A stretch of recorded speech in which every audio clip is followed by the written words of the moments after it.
Hello and welcome to this edition of the Beacon Hill Report. And joining us in the studio is Representative Chris Hendricks from the 11th Bristol District.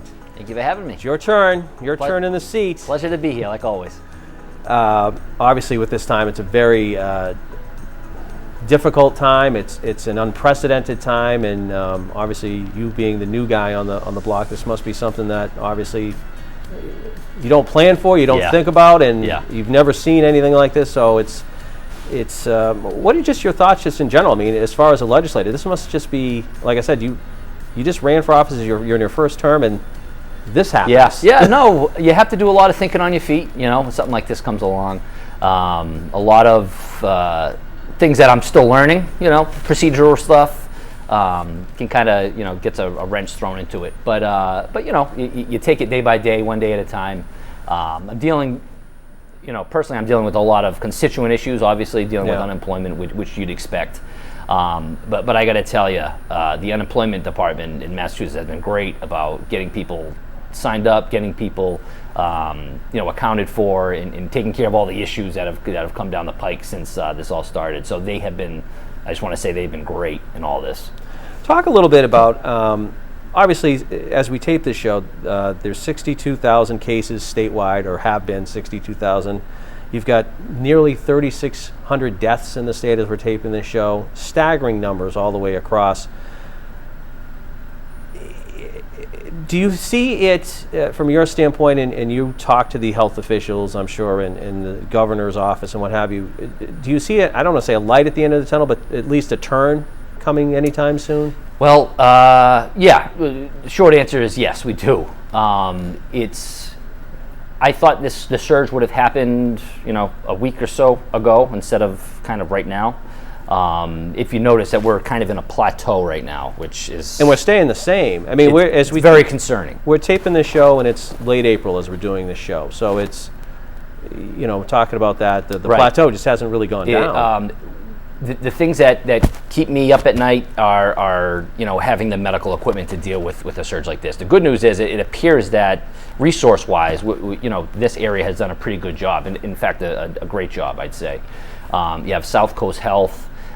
They're running great on ventilators. They're running pretty solid, although they could use more on PPE. From what I'm told, the New Bedford EMS and the Acushnet EMS, which I represent, are also doing well in PPE. So that type of resource stuff, we seem to be out of the woods. But the numbers still are showing that this thing is still very contagious. It's still a very serious issue, enough to the point that we should continue with the social distancing. So there's light in the tunnel in respect to the resource part of it and the medical side of it, but I think the numbers are still going to be plateaued for a while until they drop off. And I think psychologically, for a lot of people, and you talk to a lot of people too, I think psychologically they're just looking for some good news. Right. At this point. Yeah. Any sliver of good news is good news. A little hope will go a long way during a time like this.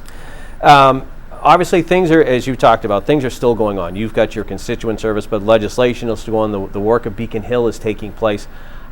Generalize for me, how is the work being done on Beacon Hill right now? Well, right now, everyone's working remotely for the most part, aside from leadership and committee heads. But right now, yesterday we were supposed to have our first formal, as you may have known. But we're having a rules issue because in order for us to vote remotely from our homes, there has to be a rule change to the House rules. And other states have done this, actually. Other states, I'm not sure if other states are voting remotely. I know they're all working remotely. I've seen a couple. I thought Ohio was one, but they've done, I might be mistaken about that, but I've read that Massachusetts is one of the last ones not to vote, to get the remote voting done. Yeah. So we're going to try. We're doing that. We're getting that underway. But there's been some debate and some discord relative to the rules. One thing I've seen with those, just with the legislation that I've seen passed or talked about, is that it's a temporary thing too, because once it's over, the legislation expires, if you will. Right. So a lot of the things that are being put through right now are being put through what's called informal session, as you know. And it just requires, if someone wants to object to it, they can go in person and object to it. But a lot of the things a lot of the legislation that's being crafted now has to do with emergency type stuff, unemployment benefits, things of that nature, in order to get our head above water during this crisis. So when we come out on the other side of it, we're not up to our necks in all sorts of issues. So it's been a little tricky. Like I said, we were supposed to have a formal session yesterday. That didn't happen. We're supposed to have a formal session today. That didn't happen. We're supposed to have a formal session on Monday. So we'll see how that goes over the weekend, if they can resolve the issues with the rules.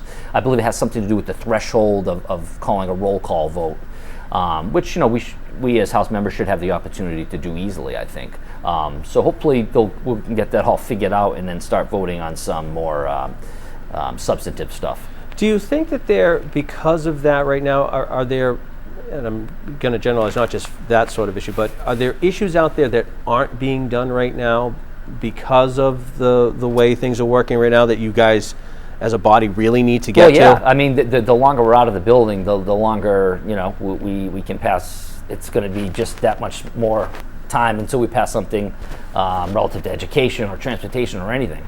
Right before this happened, if you recall, we passed that $18 billion transportation Yeah, we package, talked about that, yeah. which is excellent, and we were really excited about it. It seems like it was 2 years ago now.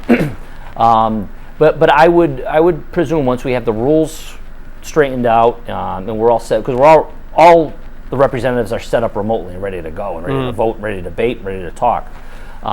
It's just once we get the rules issue, I think we'll have a lot more legislation that doesn't have to do with COVID, day-to-day exactly, yeah. Legislation. So my fingers are crossed on that end. I would imagine your staff as well. I know Rep. Cabral was saying it because when he came in, it was just starting. It was mid-March or toward the later end of March. I mean, he said his staff was really all out right now, busier probably than it's ever been with the way things are going right now. Right. With my staff, which isn't as big as Tony's, we've been trying to get something. We're trying to get a labor package going. Something comprehensive that we've been working on this whole past year. Been doing, having interns do research on a number of labor issues that I want to get a comprehensive bill at some point. So that's kind of put on hold. So things like that you kind of do research on. You want to work on long term have been put on hold. But that won't prevent us from picking it back up once things get back to a little more normal. We're talking to Representative Chris Hendricks here on the Beacon Hill Report. One of the things, as you talked about the rules change, and I know that the governor filed a bill late last month to let Treasurer Goldberg borrow money this year to help with the cash flow, given the delayed tax deadlines and stuff like that. Obviously, revenue is obviously a huge issue right now for the state. It's a huge issue for everyone right now. Do you see that issue, at least for the rest of this fiscal year, being taken care of? And I know the budget's a whole other issue, and we'll get to that as well, but do you see that sort of working its way out? Going to be a serious issue in the bill that the initiative that you just referred to about the borrowing. That's probably going to be necessary.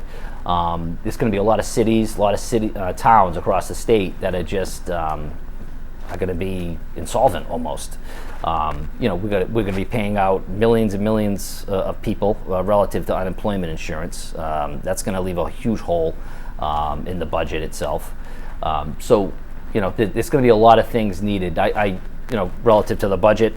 Like I said, with the cities and towns, the federal government's going to have to foot most of that bill, and you hear a lot of national figures say that, but it's true, and that's really the only way out that I can see is the federal government providing the resources to the cities and towns across not only Massachusetts but across the country to get out of this, because everyone's going to be in a hole. Right.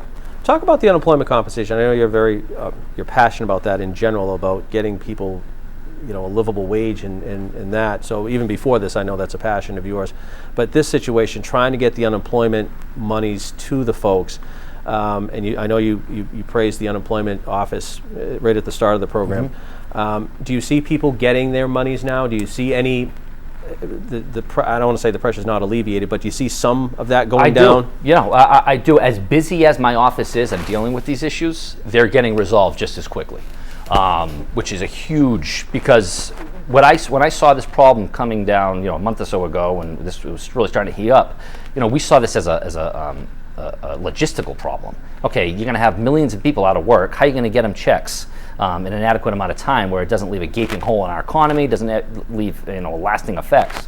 I know they may have hired about 500 new people. I've heard that somewhere. I don't know if that's true, but it appears that way because, like I said, the work that they're doing. So it's been a challenge. A lot of people, doing away with the waiting period was a huge step to alleviate that problem. So a lot of people are getting their money. A lot of people are now getting the extra $600 from the federal government, which just essentially supplements what the states are paying out.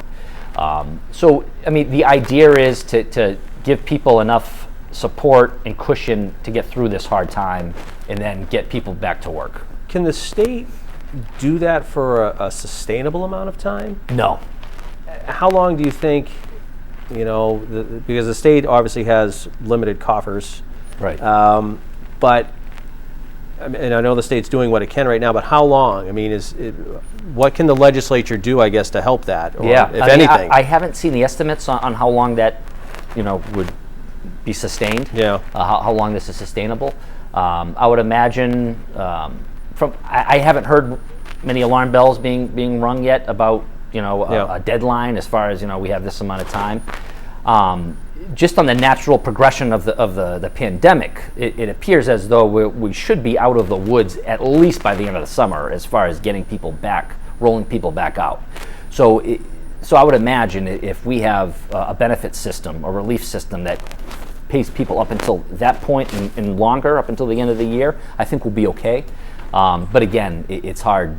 I haven't looked at any figures or estimates, but it's certainly a concern. And the housing issues. And I know the governor has got in place that there's no evictions and what have you right now, but paying those bills, the basic bills are just difficult. So you have a lot of small business owners, a lot of people who own property, and sometimes that's their only job. It's going to be tricky for those folks because they still have to pay the rent, but they can't really do anything. They have no course of action if they're left empty-handed, and hopefully that doesn't happen. So that's why it's important that, that's why I'm so glad that the federal government had that $600 per week increase. I got to stick up. I feel like I got to stick up for the federal government a little bit because you only hear that, they're just going to send out a $1,200 check. Yeah, but they're also giving you $600 every week on top of your unemployment from the state. So I think that's going to be a huge help to kind of allow people to pay rents, pay their bills up until the point where we can start rolling back. Opening the economy again. Obviously, in your district, you've got a lot of small businesses, mom and pop type businesses with less than 10 employees. And I know obviously there's difficulties getting the federal program going and trying to sign up for it. We're going to do the second one again. But how are those, in your view, how are those mom and pop stores doing right now? Some of them are closed, but some of them are still open. Are they okay? Are they some? Like you said, some are open. The ones that are closed.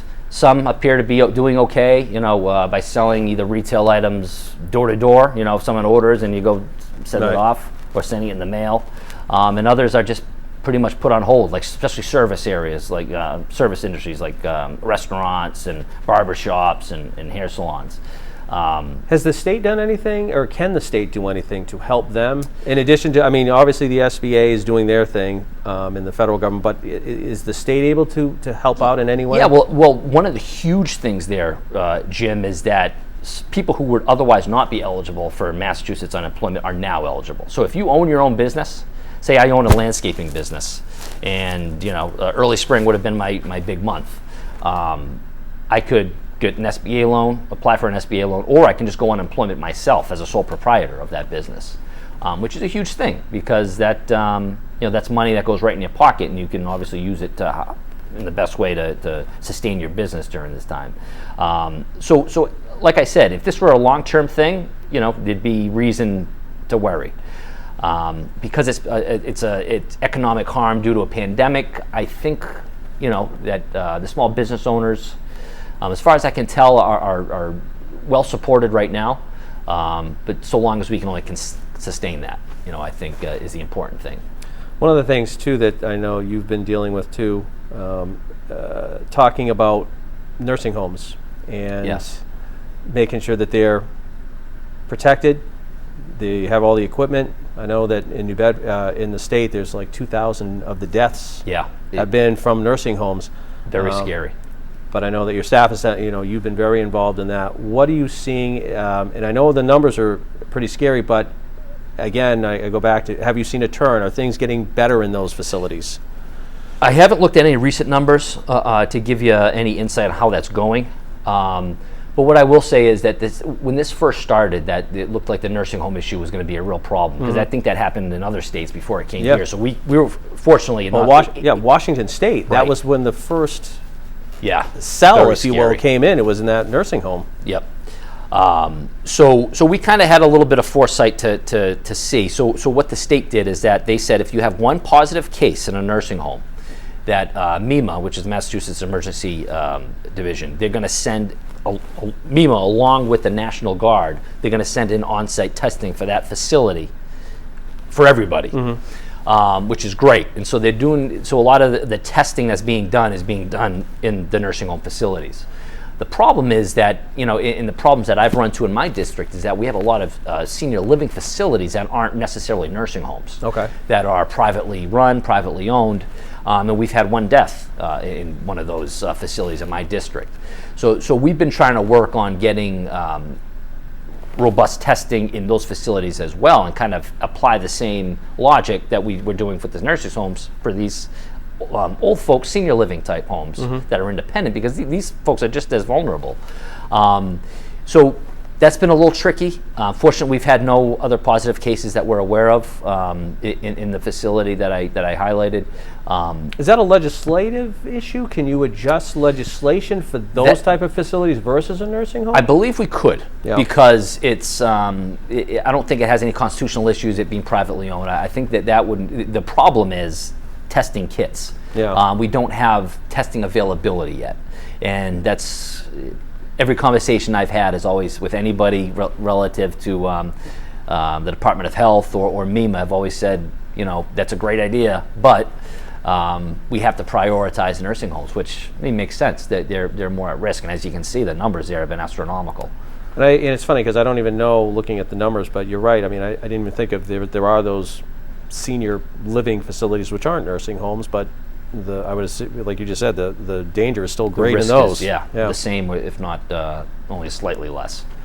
Let's transition to the budget right now, and I think the budget that I think the last time you were kind of talking in general about what the budget might look like or what have you. I would assume that's out the door right now. Everything that you guys, all the work that you guys had done previously is pretty much out the door. Is that a fair assessment? Yeah, no, there is going to be some demonstrable change to the budget this year, in my opinion. How much of that occurs is kind of, we're trying to figure that out now. We'll probably have a better idea a month from now, down the road, when the numbers start to decline and people start going back to work. Because you guys are back at square one, really. Because the first thing that the House does, the Senate does, and the governors try to agree on revenue, which before you even spend anything, you got to figure out what. Right. And you don't even have that right now. So it's a multi-aspect issue. Problem. There are certainly, I would imagine, there are certainly going to be cuts in some respect. I'm worried about the cities, like the gateway cities, New Bedford, Fall River, that don't foot as much of the bill for education as other municipalities. However, they still do. So I'm a little concerned about New Bedford and how they're going to pay their share of the education foundation budget. And you were optimistic the last time you were here, and it wasn't that long ago. And again, at the time when we talked general budget numbers, everything was sort of, this wasn't even on the radar, but you were optimistic that things were looking good for the city. Yeah. And Acushnet as well. Things were looking good for your district in general financially for the upcoming fiscal year. No, you're exactly right. And it's those numbers haven't changed, but the funding of those numbers will have to be altered a little bit. So we'll see. The Student Opportunity Act was a huge thing that put a lot of money into the city. That's still there. We still have a lot of good work being done as far as education and budgets. A lot of work to do as well on charter school issues, charter school funding issues. So hopefully this, doesn't put a huge hole in all that, and it certainly has potential to do that. And we were talking off camera about what will school look like in September. Right. There is no answer. So you don't even, a school doesn't even know what to spend because they don't know what it's going to look like at that point. In a perfect world, a rollout, to me, would say if we have infinite amount of testing kits, okay, then we'll test this industry. We'll test, construction workers first. Okay, if you own a construction company, it's your responsibility as an employer. Once we give you the test, it tests all your employees, and then you can manage who can come back, who can't, who has to stay quarantined.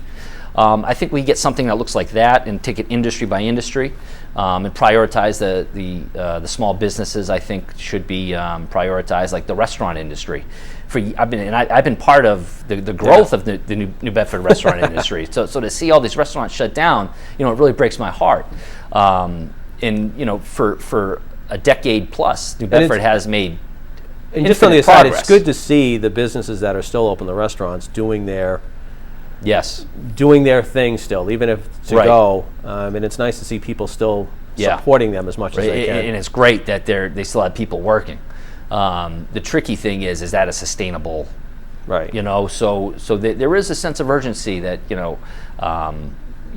getting the economy back open is certainly a priority, but we have to make sure that we have the testing availability to do that, and make sure we're completely out of the woods on the medical resource side, like I mentioned earlier. Has your perspective on the budget in general changed as far as maybe some priorities for New Bedford that maybe you hadn't thought of, or I don't know, just things that weren't even on anybody's radar? Yeah. And now you're looking at it going, we might have to look at this. Yeah, food security issues. I found that a lot of people right now don't have the option to just go in their car and properly social distance at a grocery store and get food. So there's a lot of resources coming together, a lot of nonprofit groups that I've been in awe of, and how they've managed to get food in people's houses to those who don't have those resources. I know Destination Soups and it's killing me that I'm forgetting the other restaurant, but other restaurants are involved with other nonprofits too, and Harvard Pilgrim, to basically make meals in their restaurants and have Harvard Pilgrim foot the bill to get transportation and get this food to people who don't have access to leave their house. So I'm really grateful for those types of partnerships. But there's a lot of we have a fragile economy. It was strong 3 or 4 months ago, but it was still fragile. So I think things like that, have potential to be worked on after this is all said and done.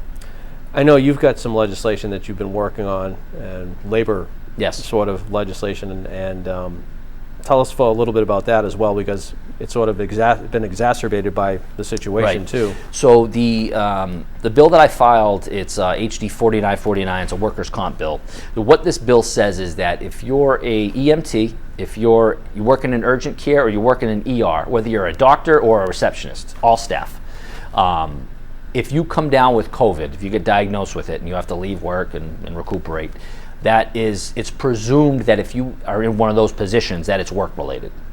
So right now, without this bill, if you were an ER doctor who came down with COVID and you filed a workers' comp bill, say I got COVID at work, which is obviously where he got it or she got it, that person would still have the burden to show the insurance company, I ingested the molecule on this day, and it can create a monumental amount of problems for an employee. We don't want that to happen. So what this bill would do is it would create the legal rebuttable presumption that any of these industries these folks working in these industries who get COVID got it in the work environment, and thus they would be eligible for immediate wage relief and medical relief related to the COVID diagnosis. Where does the bill stand right now? Right now, the bill it was in rules and it has since left. Right now, it's with Labor and Workforce Development. It hasn't had a hearing yet. And now hearings consist of written testimony submitted to the committee. We haven't had one scheduled yet, but hopefully there'll be one, by the end of the week, something scheduled at least. How's support going, do you think, for it right now? Good. There's 38 co-sponsors on it. which and they all came within the first couple months. I have the Boston EMTs union, a guy named Mike McNeil. He's a huge supporter of the legislation. So we're getting support from M&A, from all sorts of the unions all over. We're still kind of gathering that support. I would assume you probably you probably want it passed very Sooner quickly rather than because just the timing of it. And the good thing about a piece of legislation like this is that it's still applicable retroactively. So if someone files a claim, 6 months from now for 3 weeks worth of lost wages, then that would certainly help claims like that.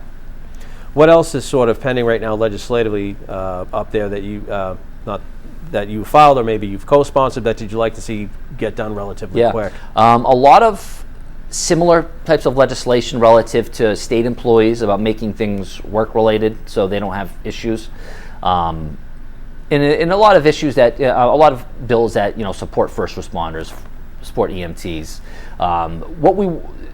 The main goal there, I think, is to take a lot of the red tape from the relief that they would otherwise be eligible for, and just make it easy, kind of like what we did with unemployment. We took away the 5-day rule. There are very little amount of people getting denied, so long as you can prove you were employed. So I think we'd be better served by focusing on legislation like that up at the State House now. Talk about a little bit, state government, not just the Beacon Hill, but state government is still going on. And there are a lot of, and you kind of touched upon the state employees that are out there that are working, that are still doing their, I guess, reassure people that may not, state government is still going on and the work is still being done. Oh yeah, in all the administrative offices all over the state, they're probably most of them are bustling right now, especially the unemployment, a lot of the wage stuff, like unemployment, even workers' comp is been very busy right now. But business is being done. It's certainly a lot of it's still being done remotely. But as a state entity, we don't have the luxury of just closing shop and getting back to it when we can. We still have to do things, and we're working on through that. A lot of stuff, like I mentioned earlier, about the rules that we're still working on, but certainly most of the offices, if not accessible to the public, are certainly doing business therein. And you would think, and you and I were talking off air, at some point, the state offices, the city offices, and the government offices are going to have to open, I don't want to say soon, but in due time, they're going to have to open to get things going again. Yep. And like just dropping off my signatures for my re-election. And we touched upon that briefly too, because I know that you've got your signatures in and you've got the threshold, but that has all changed. That's all changed, right? They, the SJC, the Supreme Judicial Court, the House didn't take the issue up, which I was kind of disappointed about, to be honest with you. I thought so was the Supreme Court. Yeah, a good opportunity for leadership, and I think that kind of was dropped. But be that as it may, the Supreme Judicial Court came out with the right decision, in my opinion. What they did was they lowered the threshold, I believe, by 50%.